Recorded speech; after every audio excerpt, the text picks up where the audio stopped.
This is the second video of Stalker 2. Watch the first part if you didn't. Let's start the video. Skiff entered the zone from a fault in the wall. As he was moving forward he could hear the guards speaking about the recent emission and the adversity it caused. Skiff found so many guards lying dead on his way. Suddenly Skiff found himself bleeding. A wild dangerous creature attacked him from behind. After multiple shots he was able to kill it. He then focused again on finding the scientist's bunker. After reaching the bunker what Skiff saw just made his mission more complicated. The emergency lights of the bunker were on and he found all the scientists dead inside. Herman freaked and asked Skiff to retreat immediately but Skiff kept his calm and asked where the data was. Then he copied the data from Dr. Nahoda's laptop. As he was about to leave, a voice came from the speaker. S.T.A.L.K.E.R addressed to Nahoda and asked very sketchily about Herman's client.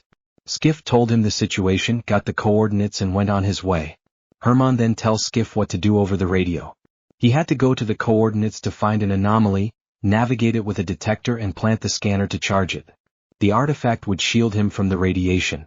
As Skiff stepped out of the bunker, another creature attacked him, but it was invisible sometimes. It was due to the anomaly caused by the emission. He went to the first spot, set the scanner which made a huge noise and commotion. Herman told it maybe because Skiff's rocket pretty unusual. He asked him to come out, but Skiff said he has time, he'll try the next spots. He was advancing when two people started firing at him. He defeated them and went his way.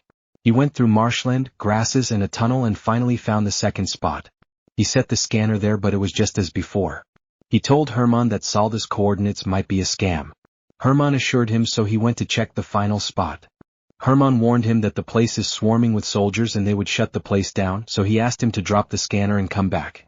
Skiff remained firm and found the last spot. He set the scanner there and took shield inside a house nearby. It worked this time. But then, some soldiers came in that area, they were scrutinizing the area and when they found him, Skiff had to defeat them.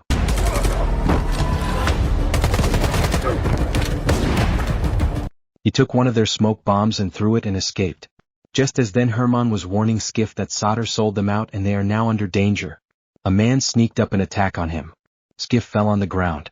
The man took everything from him, his scanner, his ammo's health kit, everything, shot a fire in the air and knocked him unconscious. He was lying unconscious in the ground in the zone the whole night.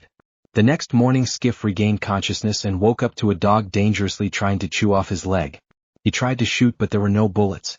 The dog came up to his face to attack, he fended with his left arm and pushed it back. Then he kicked the dog and it flew. It was like he was getting sucked into an invisible tornado. The dog spun and burst into many pieces of flesh and blood. Skiff was frightened when he heard a man from the side of a small cliff, who tossed him a few bolts. Skiff didn't know why, so he looked around and immediately understood. The anomaly was all around.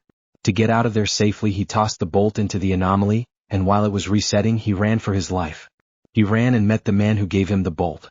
His name was Richter. Skiff asked Richter if there was any place where he could ask about someone named S.T.A.L.K.E.R. Richter guided that if he needed information he should go to Zalicia, and talk to Warlock who was the local bartender so he might know something. Then they heard some fire shots so they both left. Managing through the anomaly Skiff was looking for his way towards Zalicia. Little afterward he finds an aircraft flying above a deserted house. A couple of guys on the ground were shooting over at someone at the house.